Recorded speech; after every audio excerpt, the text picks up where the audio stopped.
అందరికీ నమస్కారం. Epic story లైన్స్కు స్వాగతం. శ్రీ సాయి లీలామృతము అధ్యాయం 3. ఓం శ్రీ సమ్మర్థ సద్గురు సాయినాథాయ నమః. అధ్యాయం 3. శ్రీ సాయి పిలుపు.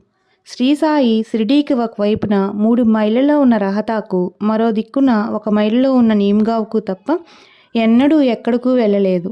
ఉపన్యాసాలు ఇవ్వలేదు. ప్రజలను ఆశ్చర్యపరిచే చిల్లర మహిమలేవి ప్రదర్శించలేదు. ప్రశ్నలు చెప్పలేదు. అయినా నానాటికి బాబా దర్శనం కోసం వచ్చే జనుల సంఖ్య పెరిగిపోతోంది. షిరిడీ గొప్ప తీర్థక్షేత్రంగా రూపొందుతోంది. కానీ ఆయనని ఎందరూ పూజిస్తున్నా ఆయన మాత్రము ఒక పేద ఫకీరుగానే జీవించారు. తాను భగవంతుని బానిసనని, సర్వమూ చేసేది ఆయన భక్తులను రక్షించేది ఆ భగవంతుడేననేవారు. లేక అదంతా ఆయన గురువు యొక్క కృప అనేవారు. అయితే ఆయన దర్శన కోసం అందరూ ఎలా వచ్చినట్లు? ఒకప్పుడు ఆయనే చెప్పారు, నా వద్దకు ఎవరు వారికే వారే రారు, నేనే అనేక రీతిలా వారిని రప్పించుకుంటాను అని. సాయి తన భక్తులను రక్షించడానికి తామే వచ్చామనేవారు. లౌకికమైన కోరికలతో వారిని దర్శించరాదని ఒక భక్తుడు చెబుతుంటే ఆయన, అలా చెప్పవద్దు, నా వద్దకు మొదట అందరూ అలానే వస్తారు, కోర్కెలు తీరి స్థాయి చిక్కాక నన్ను అనుసరించి సన్మార్గానికి వస్తారు అని చెప్పారు. విహెచ్ ఠాకూర్ ఒక సర్వే బృందంతో కలిసి వాడ్గాం వెళ్ళినప్పుడు అక్కడ దైవవశాత్తు అప్ప అను ఒక కన్నడ మహాత్ముని దర్శించారు. ఆయన నిశ్చలదాస్ రాసిన విచారసాగరం అనే గ్రంథాన్ని భక్తులకు బోధిస్తున్నారు. ఠాకూర్తో ఆయన, నీవు ఈ గ్రంథం చదువు, నీ కోరిక ఫలిస్తుంది. నీవు ఉద్యోగంలో ఉత్తరంగా వెళ్ళినప్పుడు ఒక గొప్ప మహాత్ముడు లభించి బాట చూపుతారు, సుఖశాంతులు కలుగజేస్తారు అన్నారు. కొంతకాలానికి అతడు జున్నర్కు బదిలీ చేయబడ్డాడు. అక్కడకు వెళ్లే మార్గంలో దున్నపోతునెక్కి నాన్హే ఘాట్ అనే ఒక పర్వత కనుమ దాటాలి. ఆ ప్రయాణంలో అతని ఒళ్ళంతా ఊనమయ్యింది.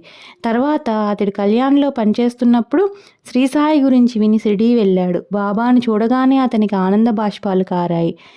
సాయి అతని కేసు చూసి, ఆధ్యాత్మ విద్య ఎంతో కష్టము, శక్తినంతా వినియోగించి కృషి చేస్తే గానీ ఫలితం ఉండదు. అది కన్నడ సాధువు అప్పా చెప్పినంత తేలిక కాదు. దున్నపోతునెక్కి నాన్హే ఘాట్ దాటడం కంటే కూడా కష్టం అన్నారు. ఆ మాటలు ఠాకూర్ ఒక్కడికే అర్థమయ్యాయి. నాడు అప్పా చెప్పినది బాబా గురించేనని తోచి అతడు మొక్కగానే బాబా ఆశీర్వదించి, నీకు అప్పా చెప్పిన మాట నిజమే, కానీ ఆ గ్రంథం చదివితే చాలదు, మననం చేసి ఆచరించాలి. గురుకటాక్షము, అనుభవ జ్ఞానము లేనిదే లాభం లేదు అన్నారు. ప్రొఫెసర్ బాలకృష్ణ ఉపాసనీ శాస్త్రి ఇలా రాశారు. ఒకప్పుడు పూనాలో ప్లేగు చెలరేగడం వలన చాలా నెలలు మా కళాశాల మూసివేస్తే నా తల్లిని తీసుకొని ఋషికేశ్ దర్శించి తపోవనం చేరాను. అక్కడ ఒక సాధువు నా కేసు చూసి, మీది సటానా గ్రామం కదా అన్నారు. వారిని గురించి అడిగితే, రేపు రా చెప్తాను అని అన్నారు. ఆ సంగతి విని మా అమ్మగారు, ఆయన మా వంశగురువైన ఉద్ధవ్ మహారాజ్ గారు కావచ్చని చెప్పి మరో రోజు ఆయన్ను చూడాలని ఆమె కూడా వచ్చింది.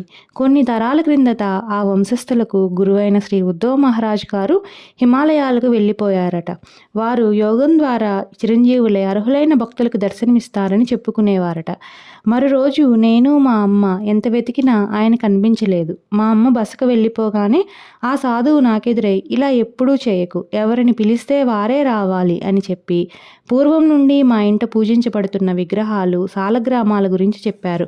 వాటిని వారే శ్రీ ఉద్ధవ్ మహారాజ్ గారికి ఇచ్చామని, ఆయన మనవడి నుండి అవి మా తాతగారికి లభించాయని చెప్పారు. అంటే ఆ సాధువు వయసు ఎంత?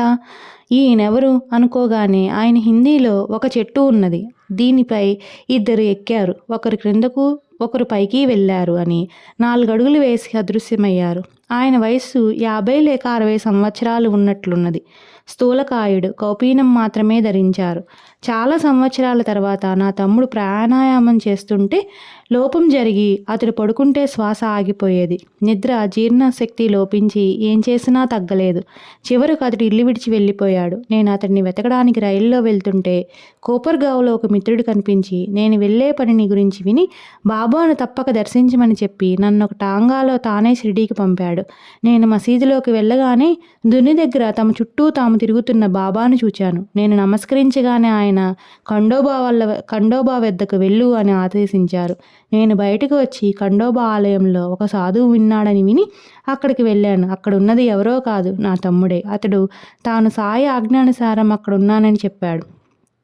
నేను మరలా మసీదుకు చేరాక సాయి అందరినీ దక్షిణ అడుగుతూ నా వైపు కూడా చేయి చాపారు. నా దగ్గర డబ్బు లేక నమస్కారమే దక్షిణగా సమర్పించాను. బాబా హిందీలో, ఒక చెట్టున్నది, ఇద్దరు దానిపైకి ఎక్కారు, ఒకరు క్రిందకు ఒకరు పైకి వెళ్ళారు అని నవ్వారు. నాకు వెంటనే తపోవన సాధువు గుర్తొచ్చారు. ఈ ఇద్దరికీ పోలికలు ఉన్నాయి. కానీ శాస్త్రి తపోవనం వెళ్ళే నాటికి బాబా షిరిడీలోనే ఉన్నారు. ముస్లిం మహాత్ములెందరో బాబాపై తమ భక్తులను ఆయన వద్దకు ఆశీస్సుల కోసం పంపుతుండేవారు. ఇమాం బాయి చోటే ఖాన్కు ఉద్యోగంలో చిక్కులొస్తే నాందేడ్లోని దర్వేషా అను ఫకీరును ఆశ్రయించాడు. ఆ సాధువు అతడితో బాబాను దర్శించమని చెప్పి ఆయన గొప్ప ఔలియా అంటే సిద్ధుడు అని తెలిపే మార్గం చెప్పారు. చాటుగా బాబా వెనుకకు జరిగి మనసులో ఖురాన్లోని ఒక మంత్రం వల్లిస్తే ఆయన వెనుకకు తిరిగి అతన్ని పలకరిస్తారని, ఆయన పైకిమిస్తే మాత్రం తీసుకోవద్దని చెప్పాడు.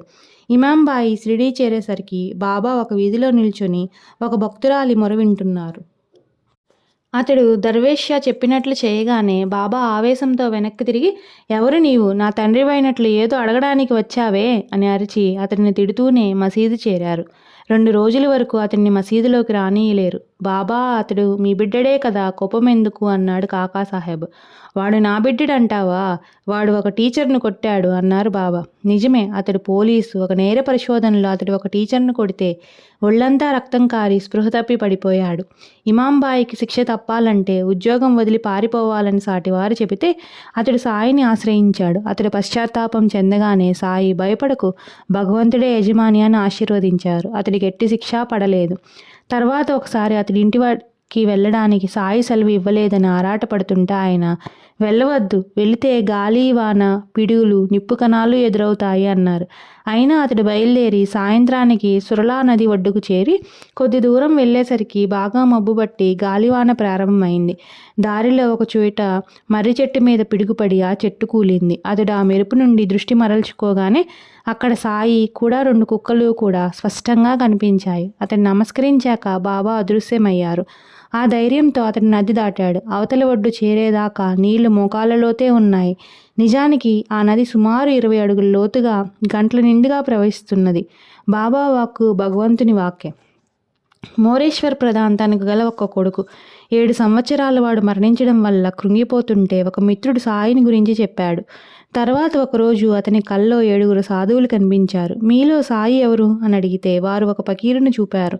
తర్వాత అతడు షిరిడీకి వెళ్ళి చూస్తే సాయి సరిగా కళ్ళలో కనిపించినట్లే ఉన్నారు. ఆయన అతన్ని ఎరుగుదనని చెప్పి బొంబాయిలోని అతడి ఇల్లు, దొడ్లో చెట్లు కూడా వర్ణించారు.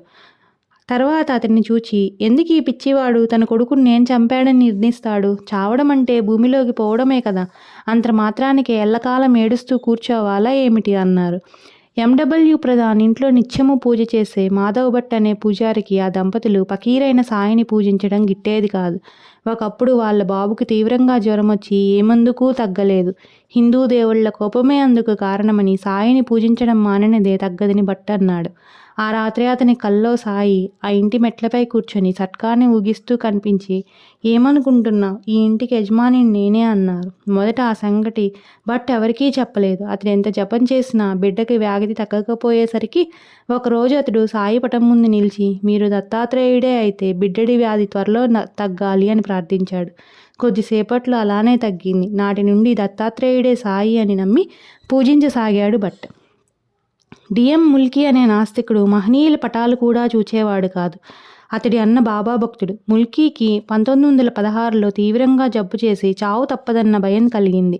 నాటి రాత్రి కలలో ఒక ఫకీరు కనిపించి, నా దర్శనానికి వస్తానంటే నీకు జబ్బు తగ్గుతుంది అని చెప్పి అతడి మాట ఇవ్వగానే మాయమయ్యారు.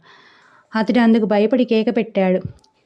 అతని వదినగారు కారణం తెలుసుకొని అతడికి బాబా పటం చూపింది. అతడికి దర్శనమిచ్చింది వారే. ఆ రోజే జ్వరం తగ్గింది. త్వరలో అతడు సాయిని దర్శించాడు.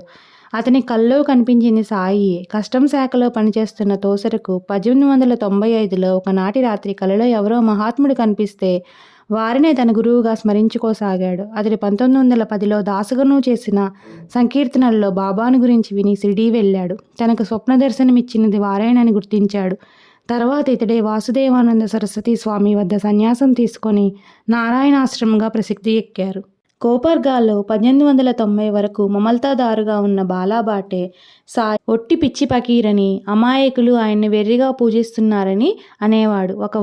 ఒకసారి అతని మిత్రులు కొందరు షిరిడీకి వెళ్తూ అతని విమర్శకు బాధపడి బాబాను స్వయంగా చూచి మాట్లాడమన్నారు. అతడు కూడా వెళ్ళి షిరిడీలో 5 రోజులు ఉన్నాడు. చివరి రోజున దూరంగా ఉన్న అతని దగ్గరకు పిలిచి, బాబా, అతనిపై ఒక కాషాయం కప్పారు.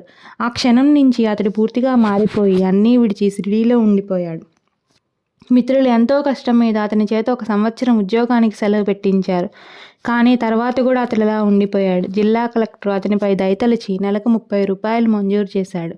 సాయి తనపై గుడ్డ వేసినప్పటి నుంచి కొత్త జన్మ ఎత్తినట్లయిందని, లౌకిక జీవితం తనకు దుర్భరమైందని అనేవాడు. అతడు నిత్యకర్మలు ఆచరిస్తూ సద్గ్రంథాలు చదువుతుంటే బాబాయే వివరించేవారు. ఒకసారి వనిలోని సప్తశృంగి దేవాలయం పూజారి కాకాజీకి ఎన్నో కష్టాలు వచ్చాయి. అతడు ఆ దేవిని ప్రార్థిస్తే ఆమె కలలో కనిపించి బాబాను దర్శించమని చెప్పింది. నాటికి సాయి ఖ్యాతికి కెక్కలేదు. ఆమె మాటలు అర్థం కాక త్రయంబకం వెళ్ళి 10 రోజులు శంకరుణ్ణి సేవించాడు. కానీ శాంతి కలగలేదు. అతడు తిరిగి సప్తశృంగి దేవినే ప్రార్థిస్తే మరలా స్వప్న దర్శనమిచ్చి నేను చెప్పినది షిరిడీలోని సాయి సమర్థుల గురించి అన్నది. కానీ అతడికి షిరిడీ ఎక్కడున్నదో కూడా తెలియలేదు. ఒకరోజు చిత్రంగా షిరిడీ నుండి శ్యామ అతని వద్దకు వచ్చాడు. ఒకప్పుడు శ్యామా తల్లి శ్యామకు జబ్బు చేస్తే ఆ దేవికి మొక్కుకున్నది, కానీ తీర్చలేదు.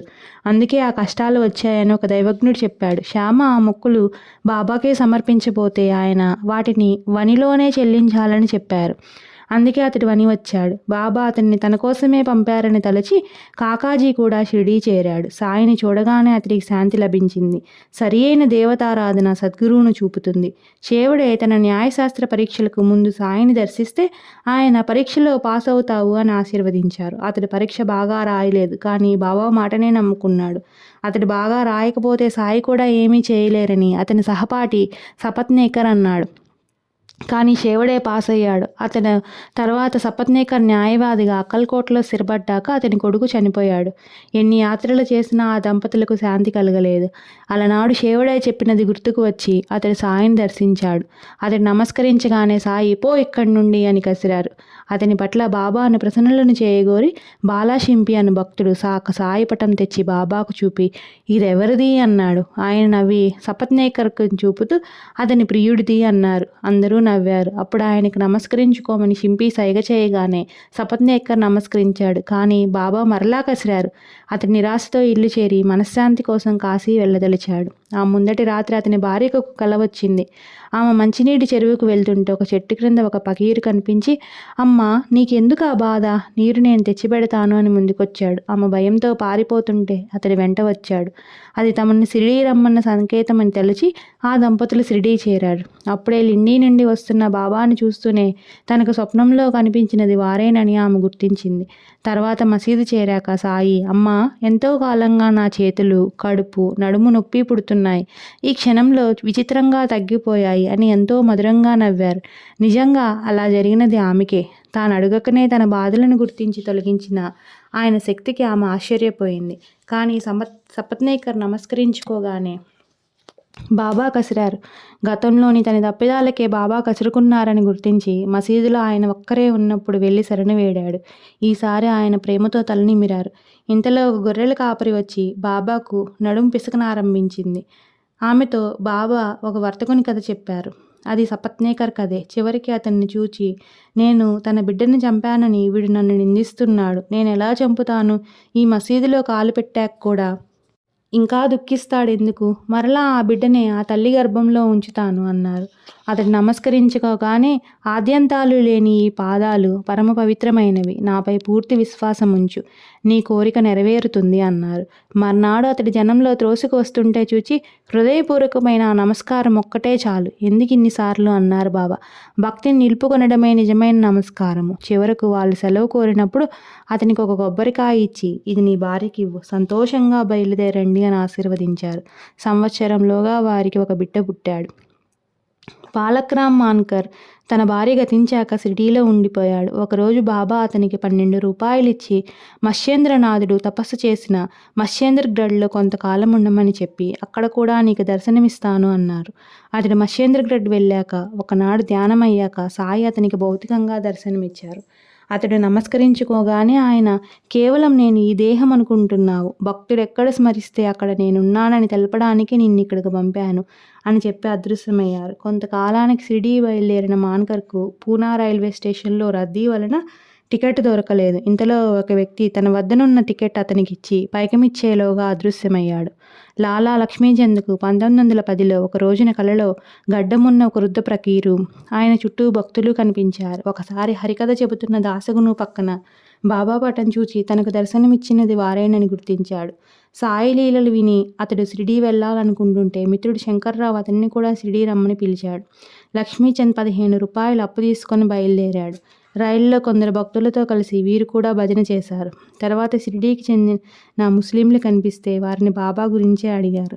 లక్ష్మీచంద్ షిరిడీ చేరాక సాయి అతన్ని చూపి, వీడంతటి అక్కరి ఒక వంక భయం చేస్తూనే నన్ను గురించి ఇతరులను అడుగుతాడు. ఏదైనా మనమే చూసి తెలుసుకోవాలి అని అతనితో, నీ కల నిజమైందా లేదా, అప్పు చేసి షిరిడీ రావడం ఎందుకు అన్నారు. ఒకసారి మద్రాసు నుండి కాశీ వెళ్తున్న భజన బృందం సాయిని దర్శించి భజన చేశారు. అందరూ బాబా ఇచ్చే కానుకల కోసం చూస్తే లక్ష్మి అనే ఆమె మాత్రం భక్తితో చేసింది. నాటి మధ్యాహ్నం సాయి ఆమెకు శ్రీరాముడిగా దర్శనమిచ్చారు. కానీ అది ఆమె భ్రమేనని ఆమె భర్త గోవిందస్వామి అన్నాడు.